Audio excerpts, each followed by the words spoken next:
Hey. Dieu vous bénisse. Au nom Amen. puissant de Jésus, notre Sauveur, le merveilleux. Bonjour Madame Kwaku. Bonjour Pasteur Kwaku. Alléluia. Amen. Seigneur vous bénisse. Et nous sommes très heureux de partager ces moments avec vous dans le précieux nom de notre Sauveur Jésus-Christ. Nous sommes sur Facebook, nous sommes sur YouTube, Instagram, TikTok. Et si vous allez liker, commenter, et nous sommes vraiment contents de pouvoir to share the world of God with you. We are so happy to be in our broadcasting, to be with you. God bless you guys. Amen. Amen. Et aujourd'hui, nous allons partager la parole de Dieu. Et pourquoi les pasteurs africains et les chrétiens africains utilisent la brutalité verbale entre eux. Pourquoi certains pasteurs africains utilisent la brutalité verbale envers leurs chrétiens? Et deux fois, les pasteurs africains disent que les chrétiens francophones ne les respectent pas. Mais il y a quelque chose qui s'est passé. Tu vois? Moi, j'ai remarqué ça dans nos assemblées. J'ai remarqué cela. Même les pasteurs entre eux-mêmes, ils sont... Aujourd'hui au Congo, tu arrives au Congo, mais les pasteurs se bagarrent entre eux. Il y a un manque de respect. Brutalité. Pourquoi? Parce que déjà à la base, il y a un complexe d'infériorité. Ils sont complexés, les Africains. Beaucoup de pasteurs africains, excusez-moi, mais j'ai du respect pour vous, mais il y a un complexe d'infériorité. Pourquoi? Parce que je l'ai remarqué. Lorsque un pasteur africain prêche en Afrique, il utilise la brutalité envers, je ne dirais pas tous, certains, envers les chrétiens. Mais quand on l'invite ici en Europe, il se comporte différemment envers les Européens. Il utilise des mots gentils envers les Européens et tout ça. Tu vois? Mais quand il repart en Afrique, il est dur envers ses propres chrétiens. Hein? Une fois, je pense que tu as le témoignage, on était parti dans une assemblée. Et moi, j'étais parti dans une assemblée, j'étais parti sans toi. Oui, au début, voilà un ou deux dimanches pour voir comment ça se passait là-bas. Il avait fait un repérage. Enfin, voilà. Et puis, et donc, il était parti là-bas. Donc après, je l'avais un dimanche, je l'avais accompagné. Et le pasteur, il s'est déplacé, il est venu nous dire bonjour. Chose, voilà. Mais Emmanuel m'a dit que, il m'a dit c'est la première fois qu'il se déplace pour venir dire bonjour. Mais quand Emmanuel venait tout seul, il s'est pas déplacé. Oui, il s'est pas déplacé. Ouais. Il s'est déplacé. Et ça, c'est pas une coïncidence. Hein. Mais quand moi j'étais venue là, il se déplace. Et moi j'ai constaté ça de nombreuses fois quand on a travaillé avec des pasteurs africains. C'est que avec Emmanuel, des fois il y avait un manque de respect. Il parlait de façon dure à Emmanuel avec des mots durs. Mais quand c'était avec moi, ah, Madame Kwaku, oui. Et je sais pas, je me suis dit, mais ils ont peur de la blanche ou quoi? Mais ça c'est le côté de l'Africain à cause de la colonisation, de l'esclavage. Il y a un petit, je sais pas si c'est encore au fond d'eux, ils ont peur du blanc ou ils se comportent différemment envers le blanc, mais envers leurs propres frères africains. Oui. Mais ils utilisent la brutalité verbale, la brutalité. Oui, comme on a vu, elle dit bon, amène-moi ma Bible, sinon je compte jusqu'à 3. Sinon je te vire, je te chasse de l'église. Mais je dis, mais c'est quoi tout ça là? C'est quoi ces paroles? Moi je sais pas, comme on disait là, il n'y a pas une Bible pour les blancs et une Bible pour les noirs. C'est comme s'il y avait une Bible pour les noirs, les Africains, où le Seigneur parlerait durement. Et puis une Bible pour les blancs, oh mes petits agneaux, mes petits chéris. Non mais c'est pas ça. Il faut pas qu'il y ait je sais pas si on peut dire une dichotomie, mais il faut pas qu'il y ait une différence de traitement. Quand tu as des frères blancs, que tu as des frères noirs, tu dois les traiter de la même manière. Pourquoi parler avec autant de brutalité envers les frères noirs? Moi, ça me choque. Et cela, il faut le comprendre. C'est qu'il y a un fond qu'il va falloir corriger. Et ce fond, il va falloir que nos mentalités changent. Notre façon de penser change. Pour attaquer cela, il va falloir que l'Africain lui-même change. Le nouveau Africain change. Et le nouveau Africain aussi, il est dans l'église. Alors, oui, il est dans l'église. Et puis, excuse-moi de t'interrompre, mais je pensais à notre jeune footballeur si talentueux Kylian Mbappé. Lui, il a été éduqué, il a peur de personne. Il a peur de personne. Il ne se laisse pas marcher dessus. Quand il y a eu des histoires, des fois on ne va pas rentrer dans les histoires, mais des fois il a pris la parole publiquement. Il a dit non, je ne suis pas d'accord. Il ne s'est pas laissé faire. Et ça a entraîné, en fait, derrière lui, maintenant, tous ces jeunes talents-là, tous ces jeunes talents noirs et tout ça qui sont là, ils n'ont peur de personne. Si vous lisez les interviews, ils disent, nous, on a peur de personne. On a peur de personne. C'est des guerriers, les gars. Des guerriers. Et je pense que c'est Kylian Mbappé qui les a encouragés, qui les a motivés à être comme ça. Amen. Alléluia. Aujourd'hui, comme tu viens de le dire, lorsqu'on voit l'équipe de France, c'est une équipe très puissante, mais je dirais à 90% c'est des Noirs. Oui. Mais c'est des Noirs qui sont décomplexés. Complètement. Ils n'ont pas peur de quelqu'un. Parce que tout ce que tu sois devant lui, ils n'ont pas peur de toi. T'as pas intérêt à leur dire des choses racistes. Exactement, ils sont très puissants. Et si tu leur dis quelque chose, ils vont te reprendre tout de suite. Tout de suite. Ils vont pas. Non. Et aujourd'hui, les Africains, des fois, ils se laissent marcher dessus. Oui. Moi, je vous respecte, mais des fois, on leur dit des choses, ils disent bon, mais ils se laissent marcher dessus, ils se laissent mal parler. Mais les gens tellement leur ils parlent ont mal. été habitués. En fait, c'est habitués. triste. Des fois, on en discute. Parce que des fois, c'est triste parce qu'ils ont tellement été habitués à ce qu'on leur parle mal, même des fois par leurs propres frères, qu'ils disent plus rien. Une fois, on était parti dans une autre assemblée, tout ça. D'ailleurs, on n'est plus revenu après. On était parti dans une autre assemblée sur la région parisienne, et il y avait un pasteur blanc qui était là. Et puis tout d'un coup, il a dit. Bon, il parlait, il dit, de toute façon, vous, les frères noirs, je vous reconnais pas. Physiquement, j'arrive pas à vous reconnaître entre vous. Mais moi, j'avais envie de me lever, lui dire, mais qu'est-ce que tu racontes, frère? Et aucun Africain n'a bougé. C'était pas mon rôle, c'était pas à moi de le faire. Oui, moi, j'étais choqué. En fait, l'Africain, il est choqué, mais tellement il est habitué à fermer sa bouche. Il bouge pas. Qu'il dit plus rien, il ouvre même plus sa bouche. Et il se laisse manquer de respect, tout ça. Et dans l'église, maintenant, on voit qu'en dehors de l'église, les jeunes, maintenant, c'est terminé. Ils font. Mais maintenant, les frères, là, il faut pas se laisser marcher dessus comme ça. Quand il y a un frère blanc dans l'église qui vous parle comme ça, tu dis, mais oh, non, mais oh, on peut se parler avec respect, c'est pas la peine de l'insulter. Tu dis, mais tu te rends compte de ce que tu dis? Est-ce que tu te rends compte de ce que tu dis, de la parole raciste que tu dis, mon frère? C'est grave. Mais personne dans l'assemblée, pas un ne s'est levé. Et je sais même pas si le dimanche d'après, peut-être même ils sont revenus. Peut-être qu'ils sont revenus. Ils sont revenus. Ils sont habitués à ça. Au moins, quand c'est comme ça, tu te dis, ok, je dis rien, mais ciao. Hein. Tu peux pas rester dans un endroit où on t'insulte. On dit ça à des blancs. Le dimanche prochain, l'église est vide. Hein. Ils viendront pas, les blancs. Oui. C'est ce qu'on disait, c'est que le pasteur blanc, pourquoi il parle pas comme ça aux frères blancs? Parce qu'ils vont lui dire, mais mon gars, là, ils vont aller le voir à la fin du culte. Bien sûr. Ou alors ils reviennent plus. Hein. Oui. Ou soit c'est le pasteur, mais qui sera viré. Il sera viré, il sera même plus là. Mais les Africains acceptent des choses inacceptables. Inacceptables, oui. Inacceptables. Ça, des fois, j'ai du mal à comprendre dans nos assemblées. Et aujourd'hui, il faut que ça change. Et parce que le problème, c'est qu'entre eux-mêmes, ils ne se respectent pas entre eux-mêmes. Entre les pasteurs, ils se battent entre eux. Entre les chrétiens, ils se battent entre eux. Et donc, le problème, c'est qu'ils ont mis... comment je peux dire ça? Ils se respectent entre eux quand il y a des diplômes. Je te respecte quand tu as de l'argent. Je te respecte quand tu as un niveau social plus costaud. Mais je ne te respecte pas en tant que personne, en tant que chrétien, je ne te respecte pas. Et puis, où est-ce qu'on va aller avec ça? Oui, et puis moi, ce qu'on a constaté aussi, c'est la jeunesse est encore plus humiliée et méprisée dans les églises africaines. Quand on voit, il y a des jeunes frères, des jeunes filles qui sont ardents pour Dieu, qui sont zélés, qui font plein de choses, qui sont vraiment bouillants, mais on les respecte pas. Il n'y a pas de reconnaissance. Il n'y a pas à dire oui, vraiment ce que tu fais. La jeune sœur, elle est là, c'est à peine si on la pousse pas. Quand si le pasteur il est de l'autre côté, on veut parler au pasteur. Bon, quitte-la toi. Qu'est-ce que tu fais sur mon chemin?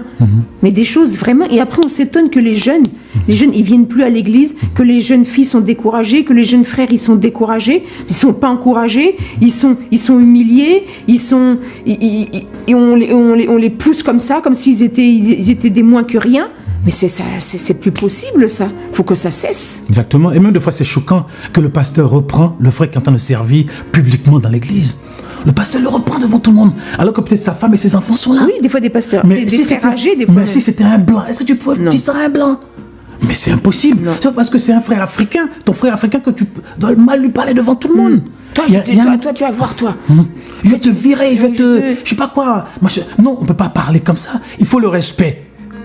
Si tu lui parles comme ça, comment veux-tu qu'il te respecte après? Il ne peut pas te respecter. Donc, il est important que nous puissions comprendre cela. Même la Bible dit, il y a de la considération les uns pour les autres. Les autres. C'est important. On respecte les pasteurs, c'est vrai, parce que ce sont des hommes de Dieu, mais il faut aussi qu'ils aient de la considération pour les uns et pour les autres. Et puis si le frère il a fait un problème, tu le vois à la fin, tu l'appelles, mais tu ne l'humilies pas comme ça. Tu ne l'humilies pas devant tout le monde. Dis toi tu vas voir toi. Tu le menaces. Alors, il faut que les mentalités changent dans nos assemblées. Si nous voulons que... Eh bien, c'est moi, c'est depuis longtemps, ça fait depuis 90 que je suis à Paris. Hein. J'ai vu beaucoup de serviteurs de Dieu. J'ai vu beaucoup d'assemblées. Les assemblées viennent, disparaissent. Les assemblées viennent, disparaissent. Les serviteurs de Dieu viennent, certains sont comme des météorites, ils disparaissent. En fait, ils sont encore là, mais on ne sait plus où ils sont. On a vu, il y avait des assemblées, il y avait des, comment on peut dire ça, des modes. C'était l'assemblée, après c'était l'assemblée, après c'était l'assemblée. Après... Mais pourquoi? Parce que des gens, des fois, ils ne se respectent pas entre eux. Les pasteurs ne se respectent pas. Ils se combattent même entre eux. Les chrétiens ne se respectent pas entre eux. Beaucoup d'églises africaines, j'en ai tellement vu à Paris. J'en ai tellement vu. Et ça vient, ça disparaît. Ça vient, ça disparaît. Des querelles. L'église, on a servi, mais les gens se disputent entre eux. Toi, tu es Baoulé, toi, tu es Bété, toi, tu es Djoula. Ils se battent entre eux, ils ne se respectent pas entre eux. Au lieu d'être unis pour servir le Seigneur, la politique arrive dans l'église.